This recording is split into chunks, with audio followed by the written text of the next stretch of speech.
अभी सर वो पूछ रहे हो तो ठीक है, चल पड़ा ना। हाँ स्टूडेंट्स, दिखाई दे रहा है वो आपको अच्छे से? अब तो कोई प्रॉब्लम नहीं आ रही होगी?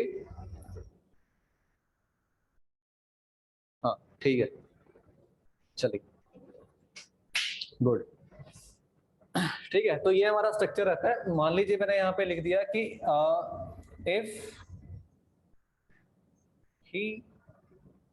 If he was a minister, है ना? मैंने क्या लिख दिया? If he was a minister, ठीक है, he would not join us। ठीक है, मैंने एक क्वेश्चन लिख दिया, if he was a minister he would not join us। if he was a minister he would not join us। ठीक है, तो बच्चे यहाँ पे हमें क्या दिखाई दे रही है कि हम क्या मान रहे हैं कि अगर वो क्या होता है, एक मिनिस्टर होता, अगर वो क्या होता, एक मिनिस्टर होता, तो वो हमें ज्वाइन ना करता। ठीक है, तो यहाँ पर गलती क्या बच्चे हमें देखने को मिल रही है? यहाँ पर गलती देखने को मिल रही है हमें क्या? ठीक है, यहाँ पे गलती क्या बच्चे हमें देखने को मिल रही है? यहाँ पे गलती हमें देखने को मिल रही है कि यहाँ पे वॉज नहीं आना चाहिए था। ठीक है, यहाँ पर क्या आएगा बच्चे? यहाँ पर आ जाएगा वर। ठीक है, तो पर्सोनिफिकेशन से जो आपको क्वेश्चन आएगा ना, उसमें आप ऐसे करना है। ठीक है, और मैक्सिमम जो क्वेश्चन आएगा आपको अगर पूछा गया कंडीशनल सेंटेंसेस से, तो यही क्वेश्चन पूछा जाएगा। नॉन पर्सोनिफिकेशन से चांसेस नहीं है क्वेश्चन पूछने के। लेकिन अगर पूछ भी ले तो आपको मेरे बच्चे कल समझाया था कि क्या आना चाहिए वहां पे। हाँ, काफी बच्चों ने आंसर भी दे दिए। ठीक है, तो अगर पूछा जाए तो मैंने कल आपको समझा दिया था कि क्या होगा, है ना? क्या किया जाएगा बच्चे? हाँ, यहाँ पर वर्ब की सेकंड फॉर्म को यूज कर देंगे। उसमें सिर्फ स्ट्रक्चर में चेंजेस क्या आते हैं कि वहां पे वर्ब की जगह पे क्या कर देते हैं, वहां पे वर्ब की जगह पे वर्ब की सेकंड फॉर्म यूज कर सकते हैं। दैट्स इट, इतना बच्चे हमारा रहेगा। ठीक है, इतनी बात अगर समझ में आ गई हो तो फिर हम नेक्स्ट स्लाइड पे बढ़ते हैं और नेक्स्ट स्लाइड देखते हैं हमारी क्या है। अब देखो बच्चे, मैं क्या समझाना चाह रहा हूं आपको कि जो भी आपके ये रहेंगे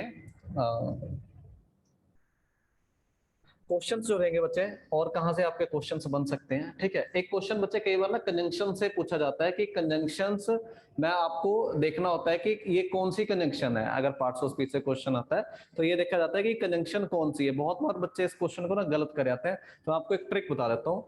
ठीक है, जैसे मान लो मैंने यहाँ पर लिखा कि एक क्वेश्चन मैं यहाँ पर लिखता हूँ। ठीक है, मैंने यहाँ पर क्वेश्चन लिखा कि ही will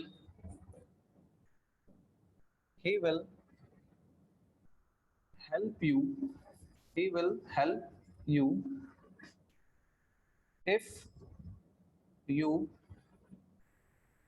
he will help you if you obey him। ठीक है, मैंने एक सेंटेंस लिखा, he will help you if you obey him।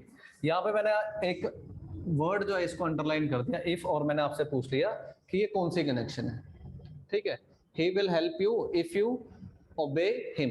ठीक है, ये मैंने आपसे क्वेश्चन पूछ लिया। हाँ वेरी गुड, बहुत अच्छे। इफ जो है वो कंजंक्शन है, और कंजंक्शंस आपने बच्चे कैसे पहचाननी होती है। कंजंक्शन के लिए आपको एक बहुत ही अच्छा ट्रिक मैं बता देता हूँ कि कंजंक्शन जो होंगी हमारी वो दो तरह से होंगी। ठीक है, एक क्या होगी बच्चे आपकी कंजंक्शन, एक होगी आपकी कंजंक्शन कोऑर्डिनेट। ठीक है, एक क्या कंजंक्शन होगी आपकी कोऑर्डिनेट कंजंक्शन होगी, और दूसरी कंजंक्शन कौन सी हो जाएगी? दूसरी कंजंक्शन हो जाएगी बच्चे आपकी सबऑर्डिनेट।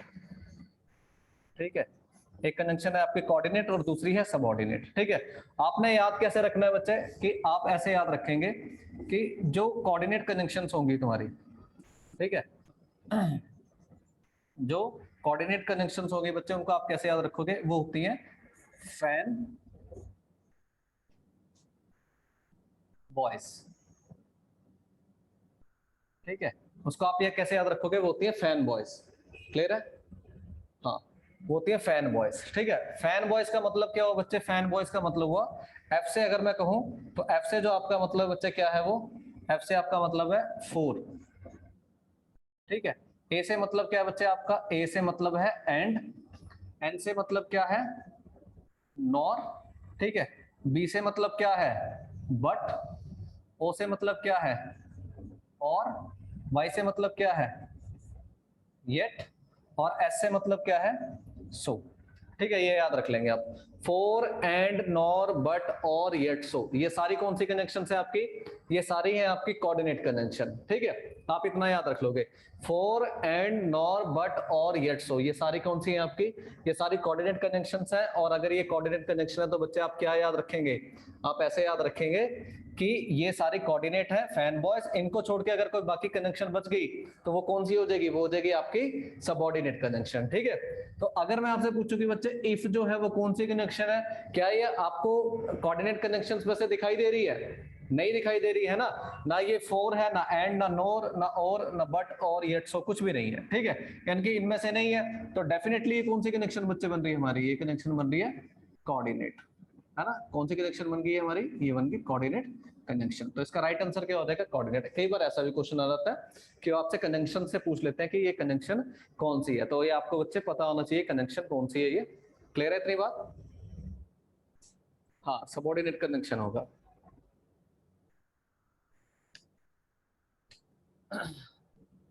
हाँ, सबऑर्डिनेट कनेक्शन हो जाएगी, ठीक है।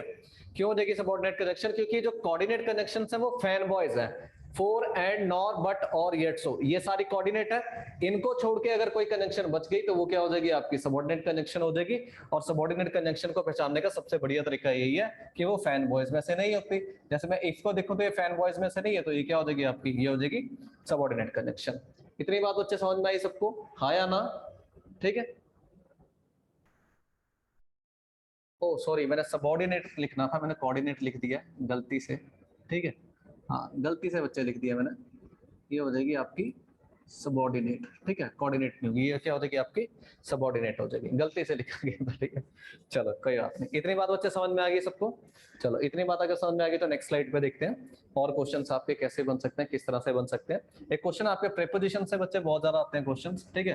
प्रेपोजिशन में थोड़ा सा ब्रीफ में आपको डिस्कस कर देता हूँ प्रेपोजिशंस, ठीक है।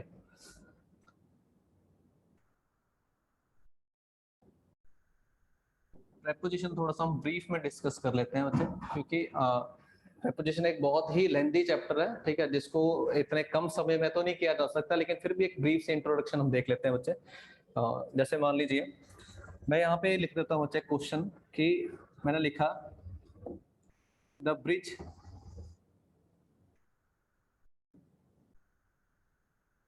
ठीक है, the bridge is dash the river, ठीक है। The bridge is dash the river, ठीक है, ये लिख दिया मैंने। और मैंने चार बच्चे आपको ऑप्शन दे दिए। एक ऑप्शन दे दिया मैंने आपको ऑन, ठीक है। दूसरा ऑप्शन मैंने दे दिया बच्चे आपको अपॉन। तीसरा मैंने बच्चे आपको ऑप्शन दे दिया सी, आपको ऑप्शन दे दिया मैंने अबव, ठीक है। और चौथा हम कुछ ऑप्शन यहाँ पर लगा देते हैं। क्या लगाएं चौथा ऑप्शन? चौथा ऑप्शन लगा देते हैं हम ओवर, ठीक है। ये फोर्थ ऑप्शन लगा दिया हमने। और आपके पास मान लीजिए एग्जाम में क्वेश्चन आ गया the bridge is dash the river, which one is the right option? फटाफट से बताएं। above, above, over, above.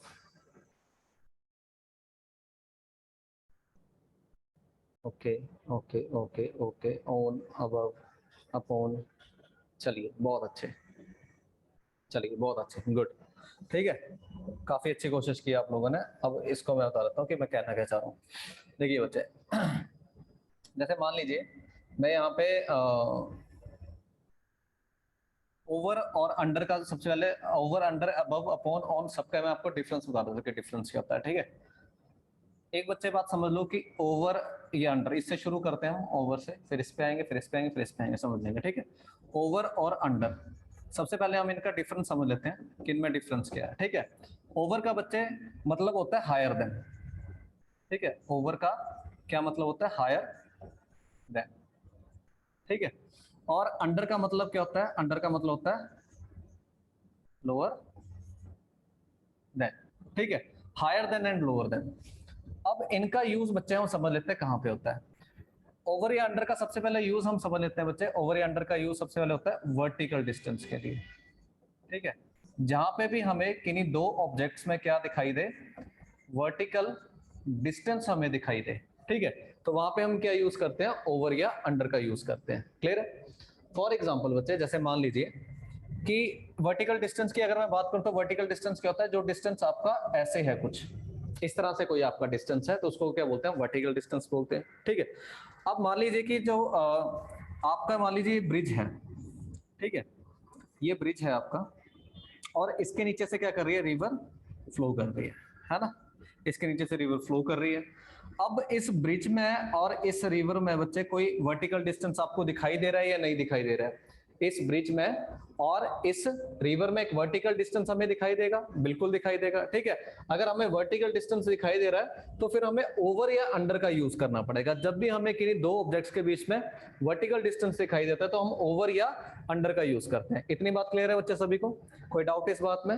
कोई डाउट नहीं है। ठीक है, तो अगर मुझे ओवर या वर्टिकल डिस्टेंस कहीं दिखाई दे रहा है, जैसे मुझे यहां पर दिखा, ठीक है, तो आंखें बंद करके क्या कर देंगे हम, ओवर या अंडर का यूज कर देंगे। अब ये जो क्वेश्चन है इसमें ब्रिज जो है वो क्या होता है बच्चे, ऊपर होता है। किससे ऊपर होता है? वो रिवर से ऊपर होता है, यानी कि हायर देन का कंसेप्ट है। अगर हायर देन का कंसेप्ट है तो राइट ऑप्शन क्या बनेगा आपका, ओवर। ठीक है, तो राइट ऑप्शन क्या बनेगा आपका, ओवर। क्लियर है बच्चे इतनी बात? अब देखिए एक क्वेश्चन मैं आपको और समझा देता हूँ यहाँ से, बड़ा ही आसान सा क्वेश्चन, आप बड़ी आसानी से कर लेंगे अब, क्योंकि आपके पास एक बहुत अच्छा लॉजिक है। ठीक है, जैसे मैं कह देता हूँ द प्लेन, ये क्वेश्चन बच्चे बहुत बार आया और आगे भी आपको देखने को मिल सकता है। The plane is hovering dash, या फिर ऐसे लिखो द प्लेन इज hovering, ठीक है, exactly dash my head। ठीक है, the plane is hovering exactly dash my head, ये इसका क्वेश्चन है आपका। The plane is hovering exactly dash my head, तो बच्चे इसका क्या होना चाहिए ऑप्शन, है ना? अब देख लीजिए बच्चे, जैसे मान लीजिए कि ये मेरा हेड है, ठीक है, मान लीजिए मैं खड़ा हूं यहाँ पर, ठीक है, ये मैं हूं, ठीक है, और यहाँ पर क्या है बच्चे, यहाँ पर आपका कोई प्लेन जो है वो उड़ रहा है। ठीक है, यहाँ पर क्या है, ये कोई प्लेन आपका उड़ रहा है। ठीक है, अब इस प्लेन में और मुझ में कोई वर्टिकल डिस्टेंस मुझे दिखाई दे रहा है क्या, है ना? जो मेरा हेड है और जो प्लेन है, प्लेन कहाँ है, बिल्कुल ऊपर है बच्चे, तो इनमें क्या मुझे कोई वर्टिकल डिस्टेंस दिखाई दे रहा है? बिल्कुल दिखाई दे रहा है। अगर वर्टिकल डिस्टेंस दिखाई दे रहा है तो राइट ऑप्शन क्या होना चाहिए आपका, ओवर होगा राइट ऑप्शन। ठीक है, तो राइट ऑप्शन क्या हो जाएगा आपका, ओवर हो जाएगा। ठीक है, चलो कोई बात नहीं, हो जाता है। ठीक है, तो बच्चे इतना याद रख लेंगे कि राइट ऑप्शन क्या हो जाएगा आपका, ओवर हो जाएगा। ठीक है, और अगर ओवर आपका राइट ऑप्शन हो गया तो हमें क्या करना है फिर, हाँ समझ लेना है कंसेप्ट। चलिए अगला क्वेश्चन देखते हैं। अगला क्वेश्चन क्या रहेगा आपका, जैसे मान लीजिए मैंने एक थर्ड क्वेश्चन यहाँ पर लिख दिया। थर्ड क्वेश्चन मैंने लिखा कि मैंने लिखा do not drive dash 60 kmph on this road.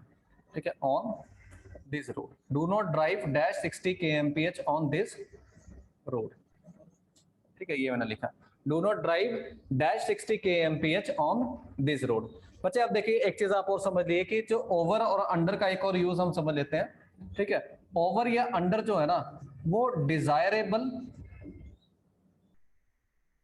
या फिर डिजायरेबल या फिर अनडिजायरेबल थिंग्स को एक्सप्रेस करने के लिए भी यूज किया जाता है। ठीक है, डिजायरेबल या अनडिजायरेबल थिंग्स को भी एक्सप्रेस करने के लिए यूज किया जाता है। मतलब जो चीजें हम चाहते हैं या हम नहीं चाहते हैं उनको एक्सप्रेस करने के लिए भी क्या करते हैं हम, ओवर या अंडर का यूज करते हैं। ठीक है बच्चा, इतनी बात समझ में आ गई? अब ये जो लिखा हुआ है डू नॉट ड्राइव, है ना, डू नॉट ड्राइव, इसका मतलब क्या हो बच्चे, ये क्या है आपका, अनडिजायरेबल है। ठीक है, ये क्या है, अनडिजायरेबल है। अगर ये अनडिजायरेबल है ना बच्चे, तो यहाँ पर हमें क्या लिखना पड़ेगा, ओवर 60 kmph। क्या लिखना पड़ेगा, ओवर 60 kmph। मतलब जब भी, जैसे आपने देखा होगा ना, लिखा होता है कि ऐसे लिखा होता है कि dash 18 are not allowed, are not allowed, है ना, ऐसे लिखा होता है डैश 18 आर नॉट अलाउड, है ना। तो बच्चे यहाँ पे राइट ऑप्शन क्या बनेगा, डैश 18 आर नॉट अलाउड, क्या होना चाहिए, हाँ अंडर 18। क्यों, क्योंकि ये अनडिजायरेबल है। अगर ये अनडिजायरेबल है तो हम किसका यूज करते हैं बच्चे, ओवर या अंडर का हम यूज करते हैं, जहां भी हमें क्या दिखाई दे, कंसेप्ट अनडिजायरेबल का कंसेप्ट दिखाई दे। Is my point clear to all of you, समझ गए बच्चे बात, ठीक है। एक कंसेप्ट हम और समझ लेते हैं यहाँ से, एक कंसेप्ट हम और देख लेते हैं जो ओवर या अंडर का हमें क्वेश्चन बना के दे सकते हैं।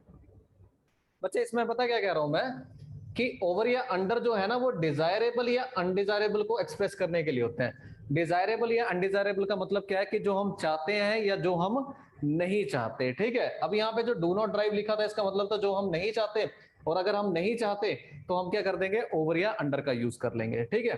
तो इसीलिए बोलते हैं ना, जैसे मान लीजिए आपका चलान हुआ, तो चलान किसका होता है बच्चे, आपका अबव स्पीड का चलान होता है या ओवर स्पीड का होता है, किस चीज का चलान होता है हमारा, ओवर स्पीड का होता है। इसका मतलब क्या है, जो स्पीड आपकी अनडिजायरेबल थी, जो स्पीड आपकी डिजायरेबल नहीं थी, ठीक है, उस स्पीड पे आप ड्राइव कर रहे थे, तो इसलिए आपका जो चलान होता है ना वो ओवर स्पीड का होता है, अबव या ऑन या अपॉन स्पीड का नहीं होता, ठीक है। ओवर का मतलब क्या होता है, जो हम नहीं चाहते तब भी हो जाए, उसको बोलते हैं हम ओवर या अंडर, ठीक है। हाँ, तो इस करके यहाँ पे आपके जो प्रेपोजिशन यूज की जाएगी वो ओवर यूज की जाएगी। क्लियर है बच्चे इतनी बात, चलिए एक कंसेप्ट बच्चे और समझ लो कि एक कंसेप्ट बच्चे और समझ लो कि क्या होना चाहिए, और कि ओवर या अंडर का एक यूज और हमें देखने को मिलता है। वो एक यूज क्या होता है, दूसरा तीसरा यूज क्या होगा हमारा, कि जब भी हमारे, चलो पहले मैं क्वेश्चन तो फिर मैं आपसे पूछता हूँ, ठीक है। मैंने यहाँ पर कहा कि कौन सा क्वेश्चन है, फोर्थ क्वेश्चन हो जाएगा, ठीक है।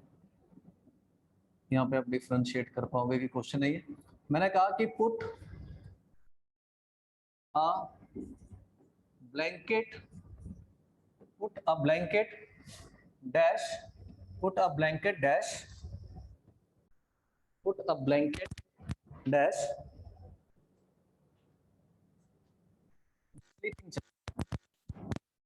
द स्लीपिंग, ठीक है, put a blanket dash side. अब बच्चे आप एक चीज समझ लेना कि जब भी आपके पास आपको कंसेप्ट देखने को मिले किसका, ओवर या फुली कवर्ड ऑब्जेक्ट्स का या फिर कवर्ड ऑब्जेक्ट्स का, ठीक है, जब भी आपको देखने को मिले कंसेप्ट किसका, कवर्ड ऑब्जेक्ट्स का, तो बच्चे आप क्या कर दोगे, वहां पर ओवर या अंडर का यूज कर दोगे, ठीक है। मैं ज्यादा टाइम वेस्ट नहीं करूंगा और आपको आंसर बता दूंगा कि आंसर क्या होगा इसका, over, put a blanket over the sleeping child. अब ये बोलने में कैसे अच्छा लगता है बच्चे, ये बोलने में ऐसे अच्छा लगता है कि अगर मैं ऑन लिख दूं, ठीक है, तो बोलने में अच्छा लग रहा है, अपॉन लिख दूं तो भी शायद बोलने में अच्छा लग रहा है, लेकिन एक्विजिशन के साथ लर्निंग कभी मिक्स नहीं करनी, ठीक है।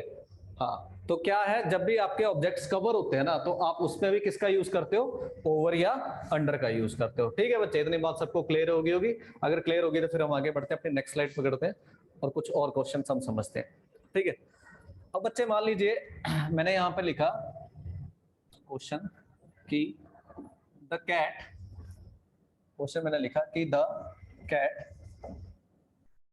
sprang dash the table, the cat sprang dash the table, ये मान लीजिए हमारा क्वेश्चन है, the cat sprang dash the table, ठीक है।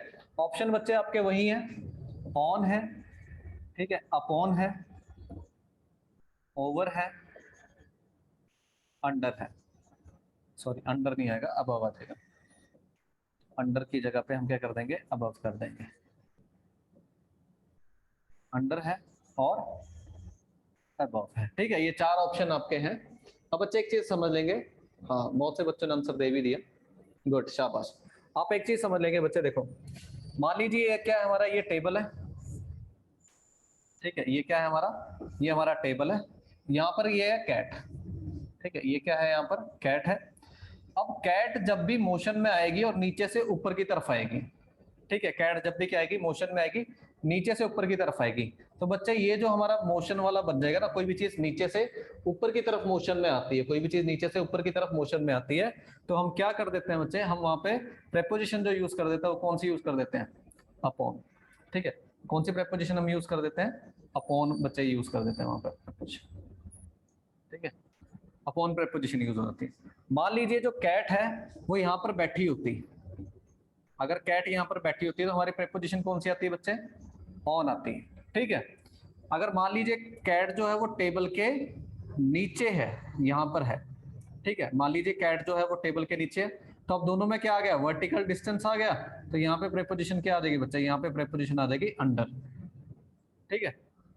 ठीक है, ऐसे समझ लो कि ये जो है हमारे, ये एक टेबल है, ठीक है, और इस टेबल के नीचे यहाँ पर कैट है, तब प्रेपोजिशन कौन सी यूज करेंगे बच्चे? तब हम प्रेपोजिशन यूज करेंगे अंडर, क्योंकि दोनों में क्या आ जाएगा? एक वर्टिकल डिस्टेंस आ जाएगा। आई बात समझ में? लेकिन मान लीजिए कि सिचुएशन ऐसी है कि ये कैट, ये टेबल है, ठीक है, और यहाँ पर कैट ने क्या करा? यहाँ से जंप करा और क्रॉस कर गई, ठीक है, यहाँ पे जंप करा और क्रॉस कर गई, है ना। तो बच्चे आपको उस समय क्या करना है? देखो, अगर कैट यहाँ से उठकर यहाँ पे बैठ गई ना, इसके ऊपर आ गई है, इसके ऊपर आ गई है, तो अपॉन आएगा। लेकिन अगर आई नहीं है और क्रॉस कर गई है, ठीक है, तब आपको ऑप्शन क्या देना है बच्चे? तब आपको ऑप्शन देना है क्या? ओवर, क्योंकि दोनों में क्या आ जाएगा? यहाँ पर आपको क्या दिखाई देगा? एक वर्टिकल डिस्टेंस आपको दिखाई देगा, ठीक है। तो क्या आ जाएगी आपकी प्रेपोजिशन? आपकी प्रेपोजिशन उस समय आ जाएगी ओवर। क्या आ जाएगी आपकी प्रेपोजिशन? ओवर, वहां पे यूज की जाएगी। क्लियर है बच्चे बात इतनी? चलिए, अगर मान लीजिए आपके पास कंसेप्ट आपको देखने को मिल रहा है क्या, कि जो ये टेबल है, ठीक है, और ये टेबल के बिल्कुल बगल में यहाँ पर कैट बैठी हुई है। मान लीजिए ये टेबल है और यहाँ पर क्या बैठी हुई है? कैट बैठी हुई है। तो बच्चे यहाँ पर हमारी प्रेपोजिशन आती है बिसाइड, ठीक है। यहाँ पर प्रेपोजिशन कौन सी आएगी हमारी? बिसाइड। जब बिल्कुल साथ में आपको देखने को मिलेगी क्या? बिसाइड्स नहीं बच्चे, बिसाइड आएगी। बिसाइड्स एक एडवर्ब होती है, बिसाइड आएगी, ठीक है। बिसाइड्स नहीं करना आपने, बिसाइड आएगी, बिसाइड आ जाएगी यहाँ पे, ठीक है। इतनी बात बच्चे समझ में आ गई? चलो, इतनी बात अगर समझ में आ गई हो तो इसके बाद एक चीज और देखो आप, ठीक है, कि ये टेबल है। नेक्स्ट स्लाइड पर समझाता हूँ मैं आपको, कि मान लीजिए ये कोई मंदिर है, ठीक है, मान लीजिए कोई मंदिर है, ठीक है, और मंदिर के आसपास, ठीक है, मंदिर के आसपास लोग खड़े हुए हैं, ऐसे मंदिर के आसपास लोग खड़े हुए हैं, ठीक है।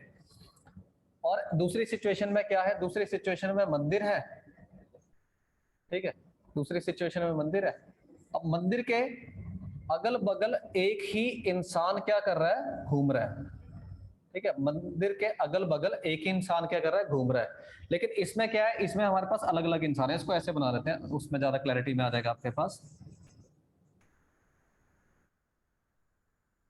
उसमें क्या आ जाएगा? उसमें क्लैरिटी में आ जाएगा आपके पास, ठीक है।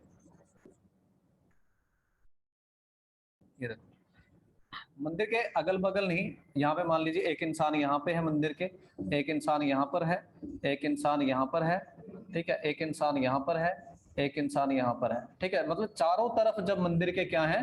लोग हैं। चारों तरफ मंदिर के क्या हैं? लोग हैं, ठीक है। तो क्या हो जाएगा बच्चे? यहाँ पे जो प्रेपोजिशन आएगी ना, मतलब जब चारों तरफ क्या है? लोग हैं। जब चारों तरफ क्या है? लोग हैं, तो जो आपकी बच्चे प्रेपोजिशन आती है ना, वो कौन सी प्रेपोजिशन आती है? वो आती है राउंड, ठीक है। वो क्या आती है आपकी प्रेपोजिशन? राउंड, ठीक है। लेकिन अगर एक ही चीज चारों तरफ घूम रही है, मतलब चारों तरफ लोग नहीं है, लेकिन कोई एक ही इंसान है, वो चारों तरफ घूम रहा है, ऐसे गोल गोल ऐसे करके घूम रहा है, ठीक है। तो बच्चे इसमें जो हमारी प्रेपोजिशन यूज की जाती है, वो यूज की जाती है कौन सी? अराउंड प्रेपोजिशन यूज की जाती है, ठीक है। इसमें जो प्रेपोजिशन यूज की जाएगी, कौन सी की जाएगी? अराउंड यूज की जाएगी। क्लियर है बच्चे बात? बहुत अच्छे। उसके बाद नेक्स्ट जो हमारी प्रेपोजिशंस आएंगी बच्चे, मान लीजिए कोई रोड है आपका, ठीक है, ये कोई रोड है, ठीक है। इस रोड के इस पार कोई इंसान खड़ा हुआ है, ठीक है, और वो क्रॉस करके कहां जाएगा? उस पार जाएगा।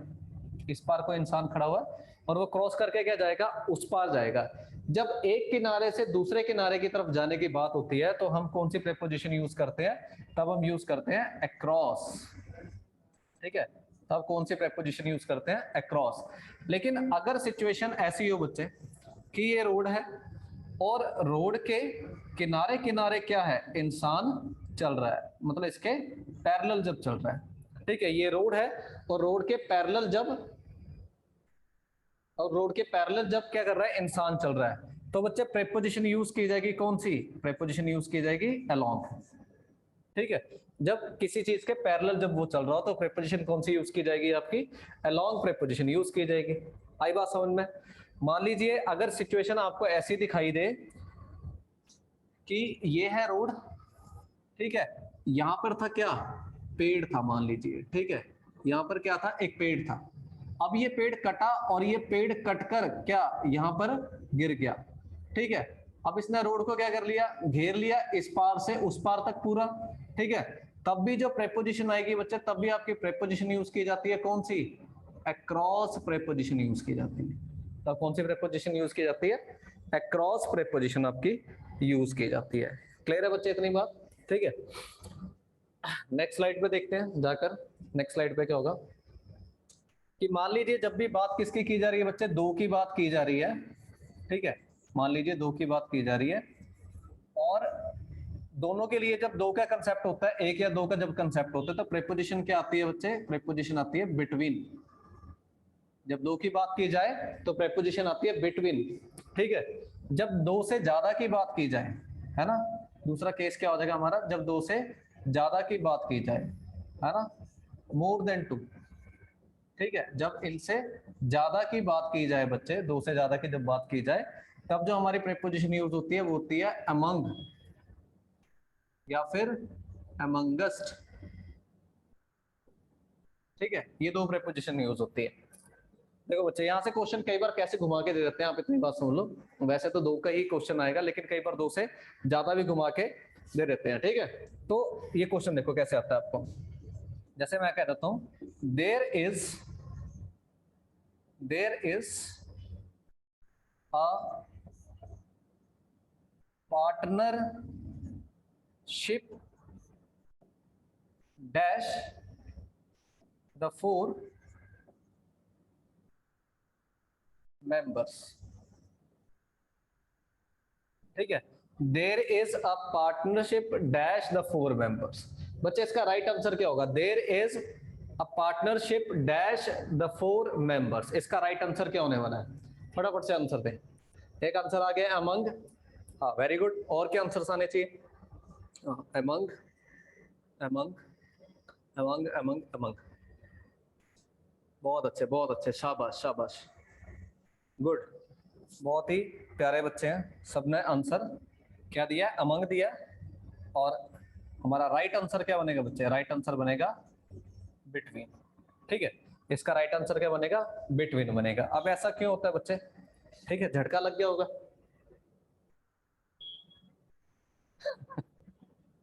झटका लग गया होगा ना, ऐसा क्यों होता है बच्चे, ये देखो, जब भी मान लीजिए पार्टनरशिप हो रही है ना, ये चार लोग हैं, एक ये है, एक ये है, एक ये है, एक ये है, ठीक है। अब होगा क्या बच्चे, इसकी जो पार्टनरशिप होगी वो इसके साथ भी होगी, ठीक है, इसकी जो पार्टनरशिप होगी वो इसके साथ भी होगी, इसकी पार्टनरशिप इसके साथ भी होगी, हाँ या नहीं, ठीक है। अब सेम केस इसके साथ भी होगा, इसकी इसके साथ होगी, इसकी इसके साथ होगी, ठीक है, इसकी इसके साथ होगी, इसकी इसके साथ होगी, मतलब क्या है, ये सब क्या है, इंटर रिलेटेड है, इंटर कनेक्टेड है ना, क्या है ये सब है आपके इंटर कनेक्टेड, ये सारे क्या है आपके इंटर कनेक्टेड, ठीक है। इंटर कनेक्टेड बच्चे जब भी हो ना, तो आप प्रेपोजिशन कौन सी यूज करा करो, चाहे दो से ज्यादा ही हो, अगर इंटर कनेक्टेड है तो आप प्रेपोजिशन कौन सी यूज करेंगे, बिटवीन यूज करेंगे, ठीक है। तो ये हो जाएगा आपका राइट आंसर, सबने आंसर बड़े ही मतलब मजेदार आंसर दिया था सबने, तो राइट आंसर ये हो जाएगा आपका। चलो अगला क्वेश्चन बच्चे देखते हैं, अगला क्वेश्चन कैसा बन सकता है यहाँ से, जैसे मैं कह दूं कि we have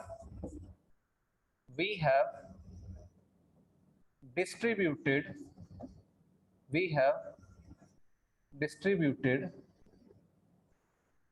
the sheets, we have distributed the sheets dash all the students। अब बच्चे ऑल द स्टूडेंट्स जो आ गया, तो इसका क्या मतलब बन के आ रहा है हमारे पास, इसका मतलब बन के आ रहा है कि वो दो से ज्यादा ही होंगे, अगर मैं ऑल द स्टूडेंट कह रहा हूं तो इसका मतलब क्या होगा, दो से ज्यादा ही होंगे, ठीक है। तो क्या होना चाहिए इसका राइट आंसर, वेरी गुड, बहुत अच्छे आंसर देना शुरू कर दिए आप लोगों ने, अमंग अमंग अमंग, हाँ वेरी गुड, बहुत अच्छे, शाबाश शाबाश, गुड, ठीक है, तो इसका बच्चे राइट आंसर क्या होगा, इसका राइट आंसर भी हम देख लेते हैं। राइट आंसर क्या होगा इसका, इसका राइट आंसर होगा अमंगस्ट। ठीक है, इसका राइट आंसर क्या होगा, अमंगस्ट। अब ऐसा क्यों हुआ बच्चे, आप एक चीज याद रखेंगे, जब भी आपको अमंगस्ट आपने कब यूज करना है, जब अमंगस्ट के बाद कोई भी वर्ड आपका शुरू किससे हो रहा है, शुरू हो रहा है आपका किससे, ए या फिर ई या फिर आई या फिर ओ या फिर यू। ठीक है, यानी कि इनसे जो अगर आपका कोई शुरू हो रहा है ए ई आई ओ यू, ठीक है, तो इनको क्या बोलते हैं हम, इनको बोलते हैं वॉल लेटर्स। क्या बोलते हैं इनको, वॉल लेटर्स, है ना। आप कहोगे कि सर कल तो आप कह रहे थे कि वॉल ये होते नहीं है, मैंने कहा था वॉल साउंड नहीं है, ये वॉल लेटर्स होते हैं, ये वॉल साउंड नहीं होते, वॉल लेटर्स होते हैं, और ये लेटर्स बहुत सारे साउंड आके बना देते हैं। ठीक है, तो वॉल लेटर्स जो है ए ई आई ओ यू, ठीक है, जब भी इनसे स्टार्ट हो रहा हो आपका कोई, मतलब ब्लैंक के बाद कोई स्टार्ट हो रहा है, जैसे यहाँ पर हम हमारा कैसे स्टार्ट हो रहा था, ऑल, ऑल किससे स्टार्ट हो रहा है, ए से, तो आप उससे पहले प्रेफरेबली क्या लिखेंगे, अमंगस्ट लिख देंगे। हाँ बच्चे बता दिया डिफरेंस, समझ में आ गया होगा आपको। ठीक है, जब इनसे शुरू ना हो, ए ई आई ओ यू से शुरू ना हो, तो फिर अमंग लिखा करो। अगर ए ई आई ओ यू से शुरू हो रहे हो, इसके बाद लिखे गए कोई भी वर्ड, तो आप क्या यूज करा करो बच्चे, आप यूज करा करो अमंगस्ट।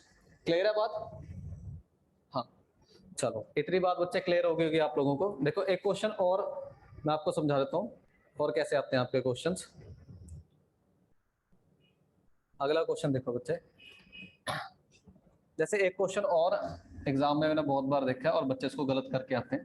ठीक है, मैं उसका लॉजिक बता देता हूँ बच्चे, क्योंकि प्रेपोजिशन के ना सारे कंसेप्ट में डिस्कस कर नहीं पाऊंगा आपसे, टाइम बहुत कम है। तो कुछ इंपॉर्टेंट क्वेश्चन जो मुझे लगता है कि आपको बार बार एग्जाम में पूछे जाते हैं, ठीक है, वो क्वेश्चन मैं आपको बता देता हूँ। जैसे मैं कह देता हूँ, द बर्ड इज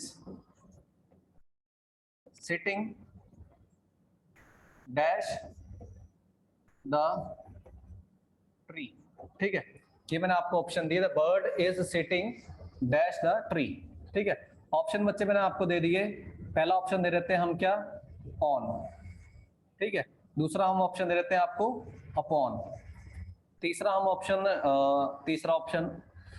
दे देते हैं इन, दे देते हैं, और उससे अगला आपको ऑप्शन दे देते हैं ऑन अपॉन इन या ओवर दे देते हैं। ठीक है, ओवर फोर्थ ऑप्शन दे देते हैं। तो बच्चे which one is the right option, on on on on, at option नहीं है एट ऑप्शन नहीं है। Okay, in on in, okay upon, very good very good, चलिए बहुत अच्छे, गुड। तो उसके बाद बच्चे ये देख लीजिए कि जो आपका राइट ऑप्शन है वो है इन। ठीक है, ये हो जाएगा राइट ऑप्शन इन। ये बहुत बार क्वेश्चन आया है बच्चे, और इस क्वेश्चन को चाहे तो आप रट ही लो। ठीक है, इसकी प्रेपोजिशन जो होती है इन होती है। फिर भी मैं आपको बता देता हूँ इन यहाँ पर क्यों होती है, क्योंकि मान लीजिए बच्चे हमारे पास यहाँ पर कोई ट्री है। ठीक है, मान लीजिए हमारे पास क्या है, यहाँ पर कोई ट्री है। ठीक है, ये मान लीजिए हमारे पास कोई ट्री है। ठीक है, और ये जो ट्री है ना बच्चे, यहाँ पे बर्ड जो होगा ना, बर्ड, ठीक है, बर्ड ये पूरा जो है ना, ये उसके लिए एक एरिया है। बर्ड के लिए क्या है, ये पूरा एरिया है, और इसके अंदर कहीं बैठा हुआ है ट्री, बर्ड, मान लीजिए ये बैठा हुआ है बर्ड। ठीक है, ये पूरा क्या है, उसके लिए एरिया है, और इसके अंदर क्या बैठा हुआ बच्चे, बर्ड बैठा हुआ है। ठीक है, तो आप एक चीज हमेशा याद रखना कि जो एरिया के लिए, जो एरिया के लिए, ठीक है, या कॉन्फाइंस जहां पर आ जाए, बाउंड्रीज जहां पर आ जाए, ठीक है, कॉन्फाइंस या बाउंड्रीज जहां पर आ जाए बच्चे, ठीक है, तो उसके लिए जो प्रेपोजिशन यूज की जाती है बच्चे, वो यूज की जाती है इन। ठीक है, उसके लिए जो प्रेपोजिशन यूज की जाती है वो कौन सी यूज की जाती है, इन प्रेपोजिशन यूज की जाती है, इन प्रेपोजिशन, है ना। हम क्या कहते हैं, we are sitting in the room, यही कहते हैं ना, we are sitting in the room. ठीक है, तो जो रूम है ना, ठीक है बच्चे, उसमें क्या है, हमारे पास कॉन्फाइंस होती है ना, बाउंड्रीज होती है। ठीक है, तो ये पर्टिकुलर क्या बनता है, हमारा एरिया बनता है। अगर ये एरिया बना ना, इसलिए यहाँ पे प्रेपोजिशन कौन सी लग रही है, इन लग रही है। ठीक है, लेकिन मान लीजिए इसकी जगह पे उसने क्वेश्चन कुछ चेंज करके दे दिया, और उसने क्वेश्चन कुछ इस तरह से बना दिया कि the bird is sitting, the bird is sitting dash the branch of the tree, मान लीजिए उन्होंने ऐसे लिख दिया, the bird is sitting dash the branch of the tree, ठीक है, मान लीजिए उन्होंने क्वेश्चन दे दिया, तो बच्चे अब यहाँ पे आपका राइट ऑप्शन क्या बन जाएगा, ऑन बन जाएगा, ठीक है, क्योंकि उन्होंने स्पेसिफिक दे क्या दिया है कि ब्रांच के ऊपर बैठा हुआ है, ठीक है, यहाँ पे उन्होंने स्पेसिफिक ऑप्शन क्या दे दिया है, हिंदी, बच्चे हिंदी से तुम नहीं कर सकते इंग्लिश, ठीक है, अगर तुम हिंदी से इंग्लिश करने बैठोगे तो हिंदी से नहीं बनी है इंग्लिश, इंग्लिश लैंग्वेज बनी है लैटिन से, ठीक है, तो उसके अपने स्पेसिफिक रूल होंगे, हिंदी हिंदी सिर्फ एक आपका मेथड हो सकता है, एक आपका सहारा हो सकता है चीजों को समझने का, लेकिन हिंदी से इन्फ्लुएंस नहीं है इंग्लिश, इंग्लिश इन्फ्लुएंस है लैटिन से और ग्रीक से, ठीक है, तो वहां के आपको कंसेप्ट पढ़ने पड़ेंगे, ठीक है, तो वहां की चीजें आपको समझनी पड़ेंगी, हिंदी से नहीं बनी है इंग्लिश, ठीक है, तो अगर यहाँ पे उन्होंने स्पेसिफिक ब्रांच दे दिया ना बच्चे, तो ब्रांच मान लीजिए कि ये है कोई ब्रांच, ठीक है, ये मान लीजिए कोई ब्रांच है आपकी, ठीक है, इसके ऊपर क्या बैठा हुआ है, इसके ऊपर बैठा हुआ क्या, पक्षी, ठीक है, तो यहाँ पर क्या हो जाएगा, अगर ये ब्रांच के ऊपर बैठा हो, यहाँ पे ब्रांच दे दिया ना बच्चे, ये चीज याद रखना, तो फिर ऑन आ जाता है, अगर उन्होंने पूरा ट्री दे दिया, पूरा ट्री दे दिया, पेड़ के ऊपर थोड़ी बैठा होगा वो, यहाँ पर थोड़ी बैठा होगा पेड़ के ऊपर, ठीक है, तो पेड़ के अंदर बैठा हुआ है कहीं, ठीक है, तो ये पूरा क्या है, एरिया है उसका, अगर ये एरिया है तो यहाँ पे प्रीपोजिशन इन आ जाएगी, क्वेश्चन बहुत बार रिपीट हुआ है, इसका आंसर ही आप याद रख लो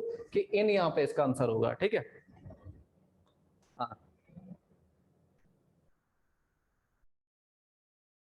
हिंदी में समझ नहीं आ रहा क्या बच्चे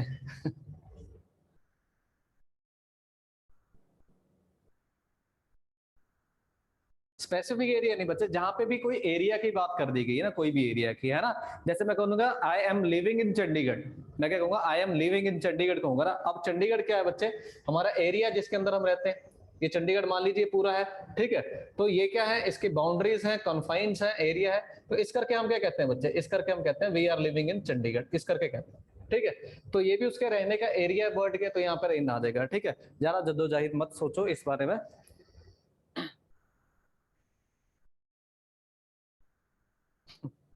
ठीक है, तो इतनी बात समझ लो कि क्वेश्चन जो है the bird is sitting in the tree होगा, ठीक है, बहुत बार ये क्वेश्चन आया, बहुत बार ये क्वेश्चन आया, इसको समझ लो कि most important question, most important question, clear है बच्चे बात, चलो बहुत बढ़िया, अब नेक्स्ट स्लाइड पे बढ़ते हैं और अगले क्वेश्चंस देखते हैं हम, अगले क्वेश्चंस कैसे होंगे आपके, ठीक है, एक क्वेश्चन और देख लो बच्चा, जैसे मान लीजिए मैंने यहाँ पे क्वेश्चन लिखा कि ही will return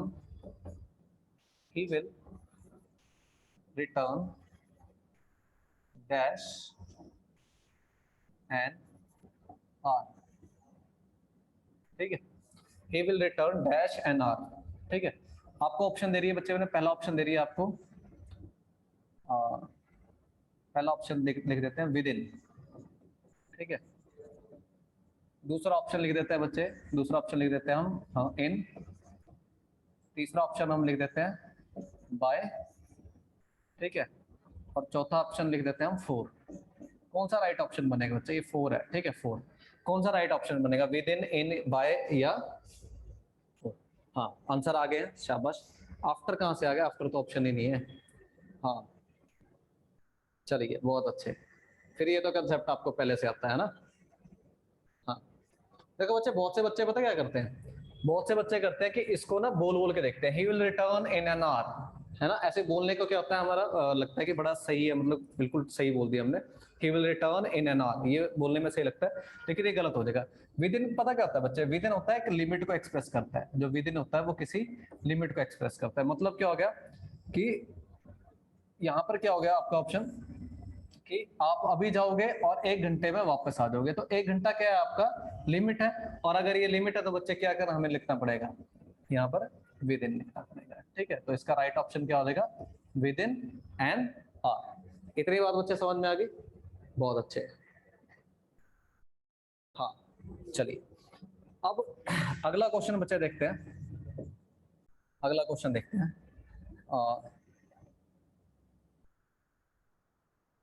he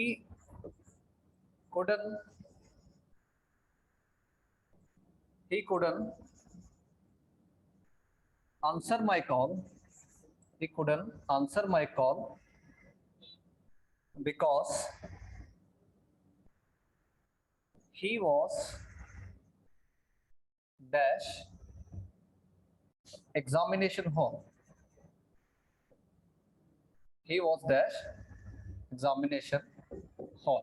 ठीक है, ये मान लीजिए आपका क्वेश्चन है, he couldn't answer my call because he was dash examination hall. ठीक है, आपके ऑप्शन बच्चे मैंने दे दिए, in, ठीक है, on, at और within. मैंने ये चार आपका ऑप्शन दे दिए, इन, ऑन, एट, विद इन. क्या होना चाहिए बच्चे इसका आंसर? ओके, बहुत अच्छे, शाबाश, गुड, ग्रेट. चलो बच्चे, ये इधर देखो बच्चे, अब कोई एग्जामिनेशन हॉल में जब गया है, अब कोई एग्जामिनेशन हॉल में जब गया है, तो बच्चे एग्जामिनेशन हॉल में किस लिए जाते हैं हम? टेम्परेरी बेसिस पे जाते हैं, है ना. एग्जामिनेशन हॉल में किस लिए जाते हैं हम? टेम्परेरी बेसिस पे जाते हैं. टेम्परेरी बेसिस का मतलब क्या हुआ बच्चे? कि वहां पे हम सिर्फ एग्जाम देने जाएंगे और एग्जाम देके हम वहां से निकल जाएंगे. सिर्फ एग्जाम देने जाएंगे, एग्जाम देने के बाद हम वहां से निकल जाएंगे. ठीक है, तो जब भी कोई भी काम आपका टेम्परेरी ड्यूरेशन के लिए हो, ठीक है, तो वहां पे आप प्रीपोजिशन यूज करा करो एट. ठीक है, वहां पे आप प्रीपोजिशन यूज करा करो एट, और इसका राइट आंसर क्या हो जाएगा? He couldn't answer my call because he was at the examination hall. अच्छा, यहाँ पे दानी लिखा, ठीक है, एट द एग्जामिनेशन हॉल, ये हो जाएगा आपका. ठीक है, आपने बच्चे अपने व्हाट्सएप पे एक स्टेटस देखा होगा, लिखा होता है एट द जिम, है ना. ये स्टेटस आप सबने देखा होगा, क्या लिखा होता है? At the gym. पढ़ा या नहीं पढ़ा ये स्टेटस, है ना. एट द जिम क्यों लिखा होता है? क्योंकि हम जिम अगर जाते हैं तो किस लिए जाते हैं? एक स्पेसिफिक ड्यूरेशन के लिए, मतलब टेम्परेरी बेसिस पे जाते हैं हम. ठीक है, तो ये एक्शन कैसा है हमारा? ये एक्शन है हमारा टेम्परेरी. अगर ये एक्शन बच्चे हमारा टेम्परेरी है तो फिर हम उसके लिए क्या प्रीपोजिशन यूज करते हैं? एट यूज करते हैं. इसलिए आपके व्हाट्सएप स्टेटस पे भी क्या लिखा होता है? At the gym. ठीक है, आई बात समझ में बच्चे? तो जो भी टेम्परेरी ड्यूरेशन के लिए जो काम हो रहा है ना आपका, उसके लिए आप क्या करोगे? एट का यूज करोगे. इतनी बात समझ में आ गई? ठीक है, चलो बहुत अच्छे. अगला क्वेश्चन देखते हैं हम अगली स्लाइड पे. जैसे मान लीजिए बच्चे, मैंने यहाँ पे लिखा कि he sent many letters dash this address. He sent many letters dash this address. ठीक है, तो बच्चे वैसे तो आपको पता ही होगा, वैसे तो आपको पता ही होगा, ठीक है, कि इसमें कौन सी प्रेपोजिशन आनी चाहिए. तो फटाफट से आंसर बता दो बच्चे, कौन सी प्रेपोजिशन आनी चाहिए इसमें, जल्दी से. ही सेंट मैनी लेटर्स.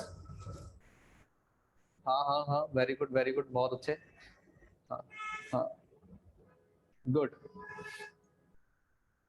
ठीक है, तो इसमें बच्चे आपकी जो प्रेपोजिशन आनी चाहिए, वो प्रेपोजिशन आपकी या तो टू आएगी या तो फ्रॉम आएगी. ठीक है, या तो टू आएगी या तो फ्रॉम आएगी. ठीक है, टू जो हमारी बच्चे प्रेपोजिशन होती है वो किस लिए यूज की जाती है? वो प्रेपोजिशन यूज की जाती है किस लिए? डेस्टिनेशन को एक्सप्रेस करने के लिए. ठीक है, जब भी हमने किसकी बात करनी हो, डेस्टिनेशन की बात करनी हो, तो हम प्रेपोजिशन कौन सी यूज करते हैं? टू यूज करते हैं. और फ्रॉम जो है बच्चे, वो फ्रॉम प्रेपोजिशन यूज की जाती है किसके लिए?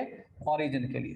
फ्रॉम जो प्रेपोजिशन यूज की जाएगी वो ओरिजिन के लिए यूज की जाएगी. ठीक है, डेस्टिनेशन के लिए और ओरिजिन के लिए. ठीक है, मान लीजिए कि जो लेटर्स हैं आपके यहां से यहां जा रहे हैं. ठीक है, अब ये है आपका क्या? ओरिजिन है. ठीक है, और ये है क्या आपका? ये है डेस्टिनेशन. ये ओरिजिन है और ये क्या है? आपकी डेस्टिनेशन है. ठीक है, ये क्या है आपका? ओरिजिन है और ये क्या है? आपकी डेस्टिनेशन है. तो यहां पर क्या होगा बच्चे?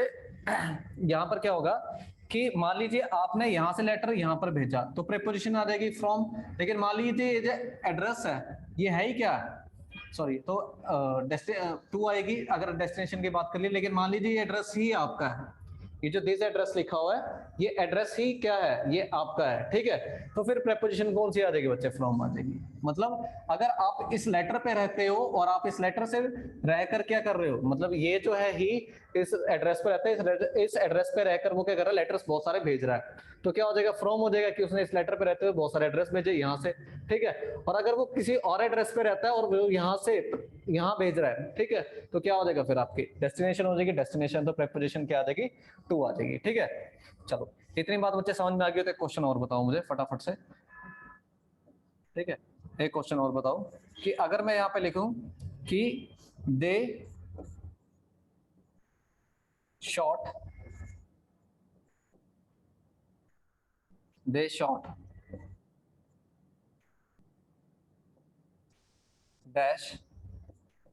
the tiger, they shot dash the tiger, ठीक है। एक क्वेश्चन मैंने ये लिखा, एक मैंने लिखा, या फिर इस क्वेश्चन को ही बना देता हूं मैं, रुको, मैंने लिखा they shot dash the tiger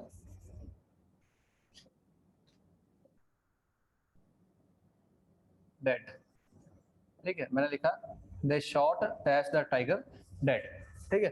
अब मैंने आपको बच्चे प्रेपोजिशन दे दी यहाँ पर, मैंने दी ऑन, बी ऑप्शन दिया मैंने एट, ठीक है, सी ऑप्शन दिया मैंने टू, और डी ऑप्शन दिया मैंने आपको नन ऑफ द अबव।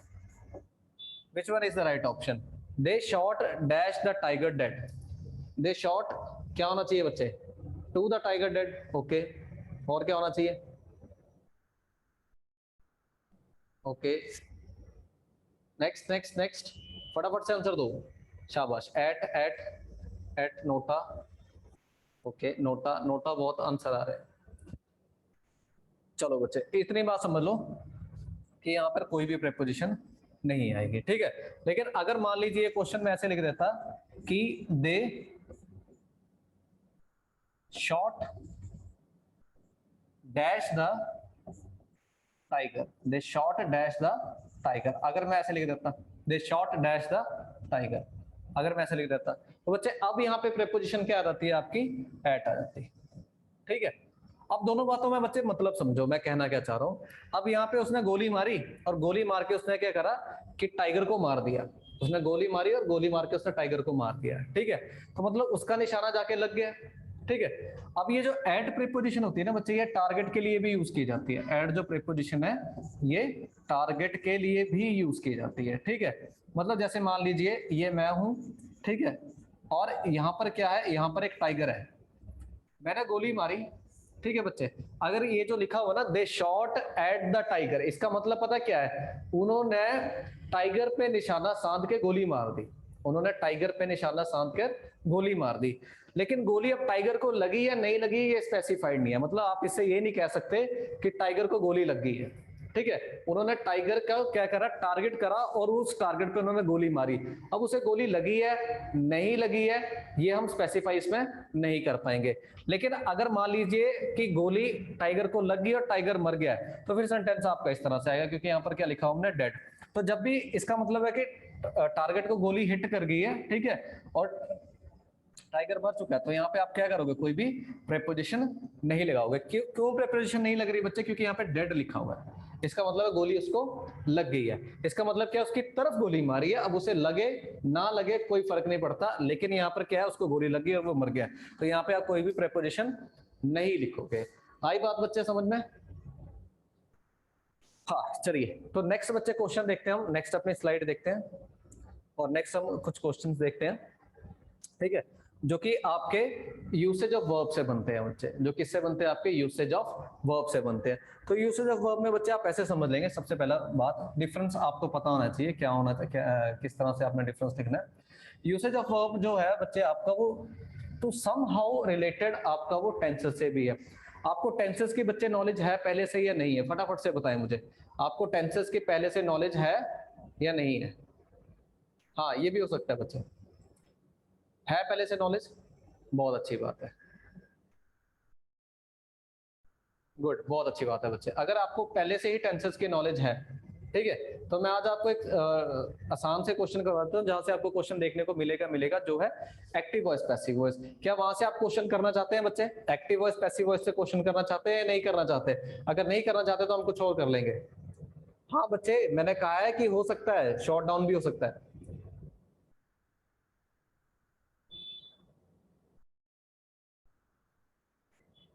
आप एक्टिव वॉइस पैसिव वॉइस से क्वेश्चन करना चाहेंगे बच्चे या नहीं करने हैं?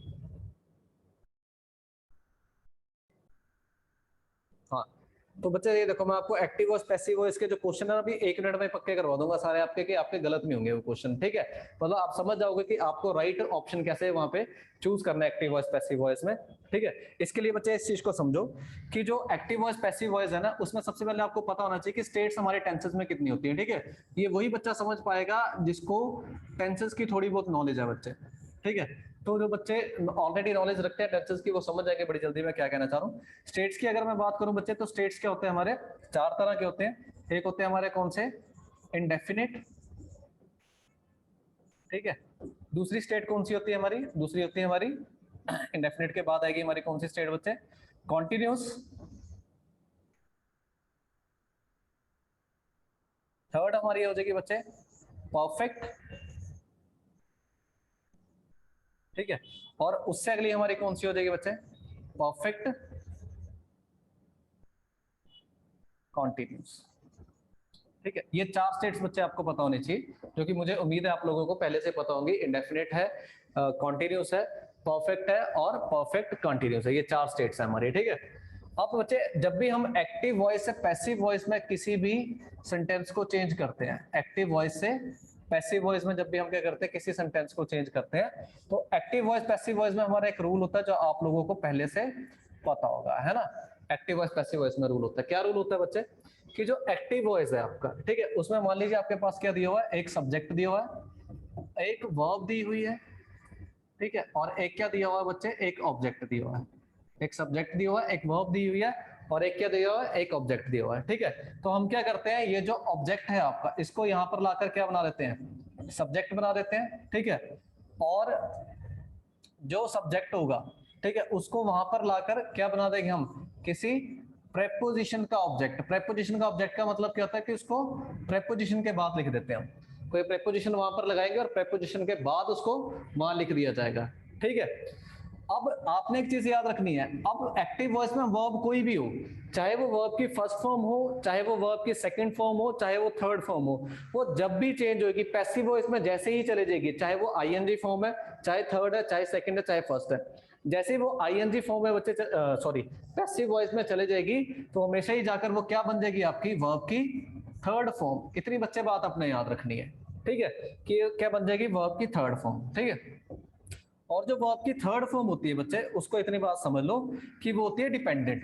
डिपेंडेंट का मतलब क्या हुआ कि इससे पहले हमेशा ही मुझे क्या लिखनी पड़ेगी? एक हेल्पिंग वर्ब लिखनी पड़ेगी, ठीक है? इससे पहले हमेशा मुझे क्या लिखनी पड़ेगी? एक हेल्पिंग वर्ब लिखनी पड़ेगी, ठीक है? इतनी बात याद रख लोगे? बिल्कुल रख लोगे, ठीक है? अब ये जो चीजें हैं बच्चे, ये सारी फिक्स्ड है। जैसे सब्जेक्ट बन जाएगा, ठीक है, ऑब्जेक्ट जो सब्जेक्ट बन जाएगा, सब्जेक्ट जो वो प्रेपोजिशन का ऑब्जेक्ट बन जाएगा, और वर्ब कोई भी होगी वो किसे कैसे चेंज हो जाएगी? वर्ब की थर्ड फॉर्म में चेंज हो जाएगी। ये जो है ना, ये है फिक्स्ड, ये फिक्स्ड है चीजें सारी, ठीक है? वेरी क्या करती है? वेरी करती है बच्चे आपकी हेल्पिंग वर्ब, ये वेरी करेगी, मतलब इसी पे डिपेंड है आपके पूरे एक्टिव वॉइस पैसिव वॉइस, ठीक है?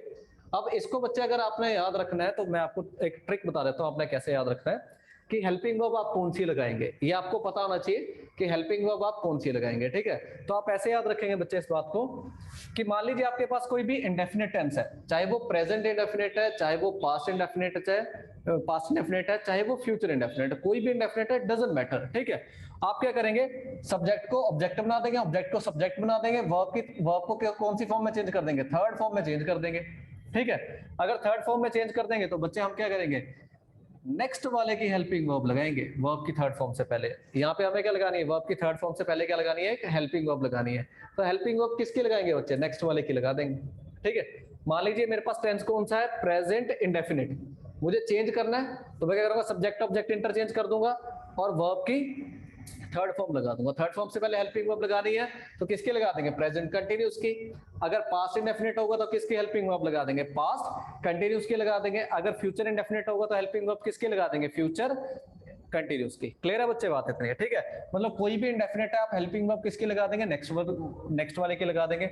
ऐसे सेम किसके साथ होगा बच्चे? ऐसे सेम होगा परफेक्ट के साथ, कि कोई भी परफेक्ट है आपको हेल्पिंग वर्ब लगानी है पैसिव वॉइस में, तो हेल्पिंग वर्ब उससे अगले वाले की लगा दिया करो, ठीक है? मतलब इन दोनों में ऐसे ही होगा, परफेक्ट में और इंडेफिनिट में ऐसे ही होगा, ठीक है, क्या करेंगे हम, उससे नेक्स्ट वाले की हेल्पिंग वर्ब लगा देंगे। इतनी बात बच्चे समझ में आ गई। कंटिन्यूस, अभी रुक जाओ बच्चे, जितना समझाया उतना समझ में आ गई ना बात। हाँ, उतनी बात आप सबको समझ में आ गई है, ठीक है। मतलब इंडेफिनेट है तो उससे नेक्स्ट वाला, परफेक्ट है तो फिर उससे नेक्स्ट वाला। इतनी बात बच्चे हम समझ गए। हम अब बात करते हैं किसकी, कंटिन्यूस की। ठीक है, कंटिन्यूस के लिए मैं एक अलग इंक ले लेता हूँ ताकि आपको एक स्पेसिफाई हो जाए कंटिन्यूस में हम क्या बात करना चाह रहे हैं। ठीक है, कंटिन्यूस में बच्चे क्या होगा, नेक्स्ट वाले की हेल्पिंग वर्ब नहीं लगाएंगे हम।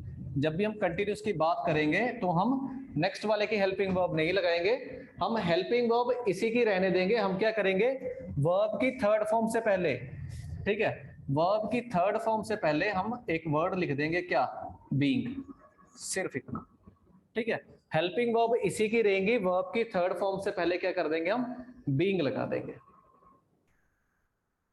हाँ बच्चे, ऐसे रिवर्स भी हो सकता है, बिल्कुल हो सकता है। अगर पैसिव से एक्टिव में जाना है तो फिर आप ऐसे जाएंगे। ठीक है, अभी थोड़ी देर में आपको समझ में आ जाएगी सारी बात। क्लियर है बच्चे, इतनी बात समझ में आ गई। अब मेरे तीन तो क्लियर हो गए। इंडेफिनेट है तो उससे नेक्स्ट वाले की लगा दो, कंटिन्यूस है तो नेक्स्ट वाले की नहीं लगानी, उसी की रहने दो। वर्ब की थर्ड फॉर्म से पहले क्या लगा देंगे, बीइंग लगा देंगे। ये लो ऐसे, वर्ब की थर्ड फॉर्म से पहले क्या लगा देंगे, बीइंग लगा देंगे। ये भी हो गया कंप्लीट। उससे नेक्स्ट कौन सा आया हमारा, परफेक्ट आया। परफेक्ट में क्या करेंगे बच्चे हम, परफेक्ट में नेक्स्ट वाले की हेल्पिंग वर्ब लगा देंगे, परफेक्ट कंटीन्यूअस की। ठीक है, बचा कौन हमारे पास, बचा हमारे पास कौन सा, परफेक्ट कंटीन्यूअस। अगर मैं परफेक्ट कंटीन्यूअस की बात करूं तो परफेक्ट कंटीन्यूअस को बच्चे आप ऐसे याद रख लो कि ये एक्टिव वॉइस से पैसिव वॉइस में चेंज नहीं होता, ऐसे ऐसे। ठीक है, कि ये एक्टिव वॉइस से पैसिव वॉइस में चेंज नहीं होता। इतनी बच्चे बात समझ में आ गई। सिर्फ तीन बातें याद रखनी है आपने, क्या, कि अगर इंडेफिनिट है तो हेल्पिंग वर्ब लगानी है उससे नेक्स्ट वाले की। ठीक है, अगर कंटिन्यूस है, सॉरी, अगर परफेक्ट है तो हेल्पिंग वर्ब किसकी लगानी है, उससे नेक्स्ट वाले की लगानी है। और अगर कंटिन्यूस है तो हेल्पिंग वर्ब उसी की रहने दो। आपने करना क्या है, हेल्पिंग वर्ब उसी की रहने दो, और आपने करना क्या है, आपने मेन वर्ब यानी कि वर्ब की थर्ड फॉर्म से पहले क्या लगा देना, बीइंग लगा देना। इतनी बात बच्चे समझ में आ गई सबको, हाँ या ना। ये दोबारा समझाऊं या आगे बढ़े हम, आगे ये समझ, आगे बढ़े, चलो। इसका मतलब क्या हो बच्चे, इसका मतलब देखो ऐसे समझो कि मान लीजिए मेरे पास टेंस कौन सा है, मेरे पास टेंस है प्रेजेंट इंडेफिनिट टेंस है, या कोई भी इंडेफिनिट है। ठीक है, तो जब भी इंडेफिनिट होगा मेरे पास तो आपने क्या करना है, ठीक है, जब भी क्या होगा मेरे पास इंडेफिनिट होगा तो आपने क्या करना है बच्चे। जैसे मान लीजिए पहली मैं बात करूं, पहला टेंस है हमारे पास कौन सा, प्रेजेंट इंडेफिनिट। ठीक है, पहला टेंस कौन सा है हमारे पास, प्रेजेंट इंडेफिनिट। उसको आपने एक्टिव वॉइस से पैसिव वॉइस में चेंज करना है। ठीक है, और नेक्स्ट वाले की आपने हेल्पिंग वर्ब लगानी है। तो प्रेजेंट इंडेफिनिट है तो हेल्पिंग वर्ब किसकी लग जाएंगी, हेल्पिंग वर्ब लग जाएंगी नेक्स्ट वाले की, यानी कि प्रेजेंट कंटिन्यूस की। उसकी हेल्पिंग वर्ब क्या होती है, इज, एम, आर। अब बच्चे ये लगेगी किससे पहले, ये लगेगी वर्ब की थर्ड फॉर्म से पहले। ठीक है, ये लगेगी किससे पहले, ये लगेगी वर्ब की थर्ड फॉर्म से पहले। उससे अगला कौन सा आ जाता है बच्चे, उससे अगला आता है हमारा पास्ट इंडेफिनिट। उससे अगला क्या रहता है हमारा, पास्ट इंडेफिनिट। ठीक है, पास्ट इंडेफिनिट की अगर मैं बात करूं तो बच्चे क्या हो जाएगा, नेक्स्ट वाले की हेल्पिंग वर्ब लगा दो, ये भी तो इंडेफिनिट है, तो नेक्स्ट वाले की हेल्पिंग वर्ब क्या हो जाएगी, नेक्स्ट वाले की हेल्पिंग वर्ब हो जाएगी वॉज या फिर वर। ठीक है, किससे पहले, वर्ब की थर्ड फॉर्म से पहले। क्लियर है बच्चे इतनी बात। हाँ, सारे एग्जांपल दूंगा, एक मिनट रुक जाओ बस। ठीक है, उसके बाद आ गया बच्चे क्या हमारे पास, फ्यूचर इंडेफिनिट। तो नेक्स्ट वाले की हेल्पिंग वर्ब लगा दो, क्या हो जाएगी, विल, शैल प्लस बी। ठीक है, किससे पहले लग जाएगी बच्चे, ये वर्ब की थर्ड फॉर्म से पहले लग जाएगी। चलो इसको समझते हैं कि एग्जांपल से। जैसे कि बच्चे ने, किसी ने कहा है कि एग्जांपल दो, एग्जांपल देख लेते हैं बच्चे। जैसे मैंने क्या कहा, एक आसान सा एग्जांपल ले लेते हैं। ठीक है, मैंने कहा कि ही विल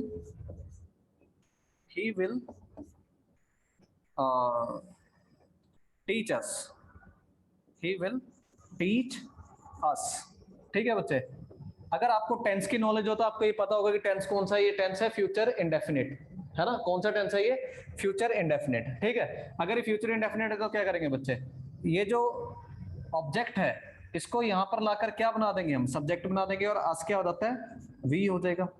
ठीक है, ये जो वर्ब है टीच, ये कौन सी फॉर्म में चल जाएगी बच्चे, थर्ड फॉर्म में जाएगी। मैंने जैसे कि आपको समझाया, तो यहाँ पे क्या लिख देंगे हम, टॉट। इसकी थर्ड फॉर्म क्या होती है, टॉट। ठीक है, ये लिख दिया हमने टॉट।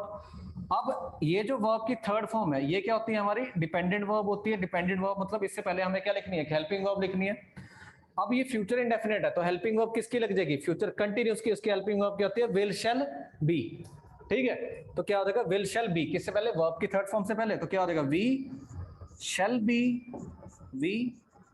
Shell be taught. अब ये जो सब्जेक्ट है ये वहां पर जाके क्या बन जाएगा, प्रीपोजिशन का ऑब्जेक्ट, और क्या हो जाएगा, बाय हिम। क्या हो जाएगा, बाय हिम। तो क्या हो जाएगा, we shall be taught by him. Clear है बच्चे, इतनी बात क्लियर है? हाँ बहुत अच्छे, शाबाश, कर दिए बच्चों ने क्वेश्चन, शाबाश, गुड, बहुत अच्छे। ठीक है, तो ये क्या हो जाएगा आपका बच्चे, हाँ गुड। ठीक है, इतनी बात समझ में आ गई। मान लीजिए अगला एग्जांपल हम देखते हैं, अगला एग्जांपल देख लेते हैं। अगला एग्जांपल क्या है हमारा, कि मैंने कहा ही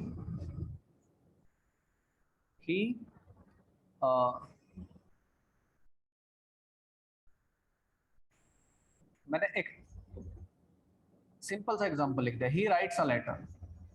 ठीक है, he writes a letter. Letter बच्चे आगे आकर क्या हो जाएगा, सब्जेक्ट बन जाएगा, क्या बन जाएगा, अ लेटर। ठीक है, फिर क्या हो जाएगा, ये थर्ड फॉर्म चल जाएगी, थर्ड फॉर्म में कैसे बन जाएगा बच्चे, ये रिटर्न। अब थर्ड फॉर्म क्या है आपके, डिपेंडेंट वर्ब है, उससे पहले क्या लगाएंगे आप, हेल्पिंग वर्ब। अब ये टेंस है प्रेजेंट इंडेफिनिट, अगर भी प्रेजेंट इंडेफिनिट है तो उससे नेक्स्ट वाले की हेल्पिंग वर्ब, उससे नेक्स्ट कौन सा होता है बच्चे, उससे नेक्स्ट होता है प्रेजेंट कंटिन्यूअस। तो लेटर के लिए क्या लग जाएगा, इज, उसकी हेल्पिंग वर्ब क्या होती है, is am are. A letter is written, क्या हो जाएगा, ये वहां पे जाके बाय हिम बन जाएगा, letter is written by him. आई बच्चे बात समझ में, हाँ या ना, आ गई होगी समझ में? ठीक है, हाँ वेरी गुड, बहुत अच्छे। ठीक है, अब सेम केस होगा बच्चा आपका किसमें, परफेक्ट में भी सेम केस होगा, तो उसको भी हम समझ लेते हैं कि परफेक्ट में आपको क्या करना है। परफेक्ट में आपको नेक्स्ट वाले की हेल्पिंग वर्ब लगा देनी है। ठीक है, जैसे मान लीजिए आपका क्या है, प्रेजेंट परफेक्ट है, क्या है ये, प्रेजेंट परफेक्ट है। ठीक है, तो अगर ये प्रेजेंट परफेक्ट है तो आपको नेक्स्ट वाले की हेल्पिंग वर्ब लगानी है। नेक्स्ट वाला क्या होता है बच्चे, प्रेजेंट परफेक्ट कंटिन्यूस, क्या हो जाएगा, हैज या हैव बीन, है ना, यही होती है उसकी हेल्पिंग वर्ब, हैज या हैव बीन। ठीक है, किससे पहले लग जाएगी बच्चे, वर्ब की थर्ड फॉर्म से पहले। अब same case with the past perfect, same case किसके साथ है, पास्ट परफेक्ट के साथ है। तो पास्ट परफेक्ट में क्या होता है बच्चे, नेक्स्ट वाले की हेल्पिंग वर्ब यानी कि हैड बीन हो जाता है। किससे पहले आ जाएगी, ये वर्ब की थर्ड फॉर्म से पहले आ जाएगी। ठीक है, उससे नेक्स्ट कौन सा होता है बच्चे, उससे नेक्स्ट होता है future continuous, sorry future perfect. ठीक है, फ्यूचर परफेक्ट में नेक्स्ट वाले की हेल्पिंग वर्ब आ जाएगी, क्या आ जाएगी, विल हैव बीन। ठीक है, विल या शैल हैव बीन, विल या शैल हैव बीन। ठीक है, ये हो जाएगी उसकी हेल्पिंग वर्ब, किससे पहले आ जाएगी, वर्ब की थर्ड फॉर्म से पहले। अब जो मेन मुद्दा है बच्चे समझने वाला है वो ये समझो कि जब भी हम बात किसकी करें, कंटिन्यूस की बात करें। ठीक है, इसको मैं किसी और कलर से लिख देता हूँ ताकि आपको आप इजीली डिफरेंशिएट कर सको। जब भी हम बात किसकी करें, ये बेकार है कलर, जब भी हम बात किसकी करें बच्चे, जब भी हम बात करें कॉन्टिन्यूस की, तो इसको ऐसे समझो कि कंटिन्यूस में क्या हमें करना है। जैसे मान लीजिए पहला है हमारा पास प्रेजेंट कंटिन्यूस। ठीक है, पहले हमारे पास कौन सा टेंस है बच्चे, प्रेजेंट कंटिन्यूस।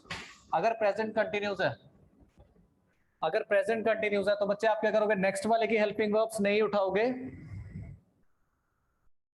इसमें नहीं बच्चे दिखाई दे रहा, दिखाई दे रहा शायद मुझे लग रहा है ना। आप नेक्स्ट वाले की हेल्पिंग वर्ब उठाओगे, सॉरी नेक्स्ट वाले की हेल्पिंग वर्ब नहीं उठाओगे, आप हेल्पिंग वर्ब इसी के रहने दोगे, क्या कर दोगे, इज एम आर। ठीक है, इतना लिख दोगे आप, और क्या करोगे, वर्ब की थर्ड फॉर्म से पहले आप क्या लगा दोगे बच्चे, बीइंग लगा दोगे। ठीक है, वर्ब की थर्ड फॉर्म से पहले क्या लगा दोगे, बीइंग लगा दोगे। ये डिफरेंस आएगा आपका। ठीक है, कि कंटिन्यूस जब भी आएगा हेल्पिंग वर्ब उसी के रहने दो, वर्ब की थर्ड फॉर्म से पहले क्या लगा दो आप, बीइंग लगा दो। क्लियर है बच्चे इतनी बात, है ना? हाँ चलो, अगर मान लीजिए ऐसे ही हमारे पास क्या है, पास्ट कंटिन्यूस है, तो क्या हो जाएगा फिर, पास्ट कंटिन्यूस में वॉज वर लिखा जाएगा। ठीक है, और फिर लिखा जाएगा बीइंग। बीइंग किससे पहले लिखा जाएगा बच्चे, बीइंग लिखा जाएगा वर्ब की थर्ड फॉर्म से पहले। ठीक है, बीइंग कैसे लिखा जाएगा, वर्ब की थर्ड फॉर्म से पहले लिखा जाएगा। अब बात करते हैं हम किसकी, फ्यूचर कंटिन्यूस की। तो फ्यूचर कंटिन्यूस में क्या होता है, इसको बच्चे ध्यान से समझो। फ्यूचर कंटिन्यूस में क्या होता है, ठीक है, क्या आ जाएगा, विल या शेल। ठीक है, प्लस बी प्लस बीइंग आ जाएगा ना, प्लस वर्ब की थर्ड फॉर्म, है ना, विल शेल बी ये इसकी हेल्पिंग वर्ब होती है और मेन वर्ब से पहले क्या लगाना है, हमें बीइंग लगाना है। तो बच्चे आप अगर इसको ध्यान से देखो ना, अगर आप इसको ध्यान से समझो, तो यहाँ पे एक वर्ब को मैंने 2 बार यूज कर लिया, बी और बीइंग, ठीक है। मैंने क्या कर लिया, एक वर्ब को 2 बार यूज कर लिया, तो ये गलत होता है। एक ही वर्ब को मैं 2 बार सेंटेंस में यूज नहीं कर सकता। इस वजह से जो फ्यूचर कंटिन्यूस है वो एक्टिव वॉइस से पैसिव वॉइस में चेंज नहीं होता। इसी वजह से क्या होगा, जो फ्यूचर कंटिन्यूस है वो एक्टिव वॉइस से पैसिव वॉइस में चेंज नहीं होता, ठीक है। अगर वो एक्टिव वॉइस से पैसिव वॉइस में चेंज नहीं होता तो बच्चे आपको क्वेश्चन भी वहां से देखने को नहीं मिलेगा, ठीक है। और सबसे एंड में क्या रह गया हमारे पास, कोई भी परफेक्ट कंटिन्यूस हो, कोई भी परफेक्ट कंटिन्यूस हो, कोई भी परफेक्ट कंटिन्यूस हो, ठीक है, तो वो भी आपका एक्टिव वॉइस से पैसिव वॉइस में चेंज नहीं होता। इतनी बात बच्चे समझ में आ गई सबको? कोई डाउट इस बात में, किसी भी तरह का कोई डाउट हो?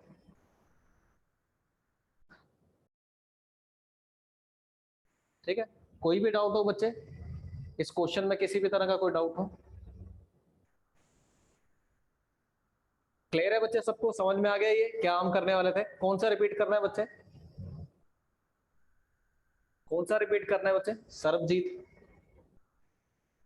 फ्यूचर वाला, ये फ्यूचर कंटिन्यूस वाला बच्चे?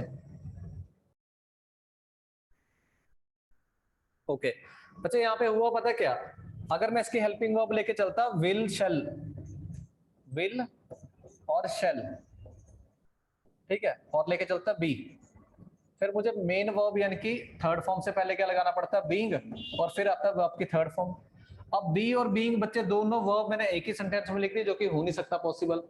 एक ही सेंटेंस में दो वर्ब्स, मतलब सेम वर्ब एक दोबारा दोबारा से यूज नहीं करते, यानी कि बी फॉर्म ऑलरेडी हमने लिख दी तो दोबारा बीइंग नहीं आ सकती थी, अगर बीइंग लिखता तो पैसिव वॉइस बनेगा नहीं। तो इस चक्कर में क्या होता है कि फ्यूचर कंटिन्यूस कभी एक्टिव वॉइस से पैसिव वॉइस में चेंज नहीं होता, ठीक है। तो आपको मेन बच्चे याद रखना क्या है, या मेन आपको याद रखना है ये कि जो इंडेफिनिट है, ठीक है, अगर इंडेफिनिट आया तो उससे नेक्स्ट वाले की हेल्पिंग वर्ब उठा लो, परफेक्ट है तो उससे नेक्स्ट वाले की हेल्पिंग वर्ब उठा लो, अगर कंटिन्यूस है तो नेक्स्ट वाले की हेल्पिंग वर्ब नहीं, हेल्पिंग वर्ब उसी की रहने दो, मेन वर्ब से पहले क्या लगा दो, बीइंग लगा दो, दैट्स इट। आई बात समझ में? क्लियर है बच्चे सबको? हाँ या ना? है ना? तो मुझे लगता है कि आप सबने समझ लिया होगा ये एक्टिव वॉइस पैसिव वॉइस, और यहाँ से क्वेश्चन बच्चे आपको देखने को मिलेगा ये, ठीक है। तो इस क्वेश्चन को आप इस ट्रिक से कर लेना, अगर ये ट्रिक आपको समझ में आ गया हो, ठीक है, इस ट्रिक से कर लेना, फिर आपका क्वेश्चन गलत नहीं होगा, वो गारंटी मेरी है, कभी भी गलत नहीं होगा क्वेश्चन, ठीक है। और यहाँ से क्वेश्चन आपको देखने को मिलेगा, अगर आप इसको अच्छे से समझ गए तो फिर ये क्वेश्चन आपके लिए क्या है, एक बोनस क्वेश्चन है, मतलब जैसे एग्जाम में आया वैसे आपको लगेगा कि मैं तो इस क्वेश्चन को कर ही दूंगा, है ना बच्चे? इतनी बात समझ में आ गई? हाँ, गुड। बच्चे वर्ब्स में डिफरेंस पता है आपको, डू डज में क्या डिफरेंस होता है, हैज हैव में क्या डिफरेंस होता है, वर्ब की फर्स्ट फॉर्म के साथ एस कब लगता है?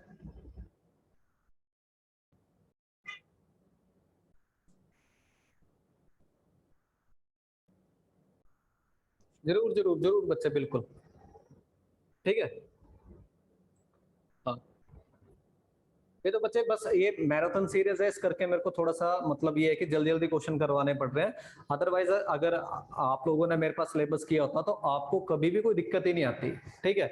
मतलब इंग्लिश सेक्शन आपका ऐसा रहता है कि आप एक भी नंबर आपका नहीं कटता, ठीक है। सिर्फ दिक्कत ये है कि हमारे पास ज्यादा टाइम नहीं है अभी, ठीक है, और क्या नाम है, जल्दी से हमें हर एक चीज को कवर करना है, तो मैं ज्यादा डिटेल में आपको समझा नहीं पा रहा हूँ चीजों को, ठीक है। अगर ज्यादा डिटेल में बच्चे समझाने लगोगे तो बहुत कुछ हम कवर नहीं कर पाएंगे, तो ये आपकी बेटरमेंट के लिए कि मैं इंपॉर्टेंट चीजें ही आप लोगों के साथ डिस्कस कर रहा हूँ, है ना? हाँ, तो इस चीज को समझिए। हाँ, प्रैक्टिस क्वेश्चन बच्चे सबको मिलेंगे, ठीक है, प्रैक्टिस क्वेश्चन सबको मिलेंगे, विद आंसर मिलेंगे, हाँ बिल्कुल मिलेंगे बच्चे, ठीक है। तो इंपॉर्टेंट जो कंसेप्ट्स हैं वो हमें डिस्कस करने चाहिए। आपको डिफरेंस, आपने कहा है कि आपको पता है कि वर्ब्स में क्या डिफरेंस है, किस तरह से है, ठीक है। तो कोशिश करेंगे कि हम टेंसेस तो जैसे आपको ऑलरेडी आते हैं, आपने मुझे बता दिया है, ठीक है। कंजंक्शन से आपने क्वेश्चंस कर लिए हैं, और आपके प्रेपोजिशन से हमने कुछ इंपॉर्टेंट क्वेश्चन कर लिए, और भी मैं कुछ क्वेश्चन इंपॉर्टेंट क्वेश्चंस लेके आऊंगा आपके सामने प्रेपोजिशंस को लेकर, ठीक है। और मतलब ऐसा करेंगे कि जितने भी हमारे इंपॉर्टेंट क्वेश्चंस रहेंगे, ठीक है, हम उन क्वेश्चंस को डिस्कस करेंगे, उससे क्या होगा, हम बहुत कुछ कवर कर लेंगे बच्चे, है ना। जैसे एडजेक्टिव से कैसे क्वेश्चन आने हैं आपको, एडवर्ब से कैसे क्वेश्चन आने हैं, ठीक है, नरेशन से कैसे क्वेश्चन आते हैं, नरेशन से भी क्वेश्चन जरूर आपको देखने को मिलेगा, ठीक है, एक्टिव वॉइस पैसिव वॉइस से क्वेश्चन देखने को मिलेगा, ट्रांसलेशन कैसे करनी है हमें ये भी पता होना चाहिए, ट्रांसलेशन से कैसे, पार्ट्स ऑफ स्पीच से कैसे क्वेश्चन आएंगे, ठीक है, ये सब हमें पता होना चाहिए, ठीक है। तो हम ऐसा करेंगे बच्चे, हम अपने नेक्स्ट सेशन में, जब भी हमारा नेक्स्ट सेशन रहेगा, उसमें हम बहुत सारे क्वेश्चन डिस्कस करेंगे। उन क्वेश्चन से रिलेटेड जो जो भी कंसेप्ट हमारे सामने आते रहेंगे, हम उनको धड़ाधड़ करते रहेंगे, और जितने भी हमारे प्रीवियस क्वेश्चन हमें देखने को मिलेंगे सब हम डिस्कस करेंगे। क्लियर है बच्चे?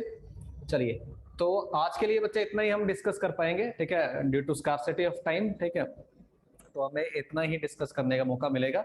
इसके आगे जो भी हमारा नेक्स्ट सेशन रहेगा बच्चे, उसमें हम बहुत सारे क्वेश्चन, ढेरों क्वेश्चन करेंगे और दबा के क्वेश्चन करेंगे, ठीक है, 1.5 से 2 घंटे का सेशन करेंगे, और ऐसा सेशन करेंगे कि आपके जितने भी इंपॉर्टेंट स्फेयर्स हैं वो मैं सारे ही कवर करवा दूंगा, आपके जितने भी हैं वो सारे ही कवर करवा दिए जाएंगे, ताकि आपके कोई क्वेश्चन बचे ही ना, कोई कंसेप्ट आपका बचे ही ना। क्लियर है? हाँ, तो पैरा जंबल्स बच्चे, वो भी कोशिश करेंगे पैरा जंबल्स का भी करने की, ठीक है, मैं उसके कुछ ट्रिक्स आपको बता दूंगा, छोटे से एक्सप्लेन कर दूंगा, वो भी हम करने की कोशिश करेंगे, और मेनली जो है हमारे जो क्वेश्चंस ज्यादा से ज्यादा है हमारे, हम उनको डिस्कस करेंगे। क्लियर है बच्चे? चलिए, मिलते हैं नेक्स्ट सेशन में। आई होप सबको बहुत अच्छे समझ में आ गया होगा, ठीक है, और बहुत अच्छे से आप लोग चीजों को कर भी लेंगे आने वाले टाइम में, ठीक है।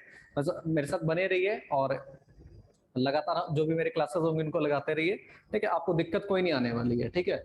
हाँ जी,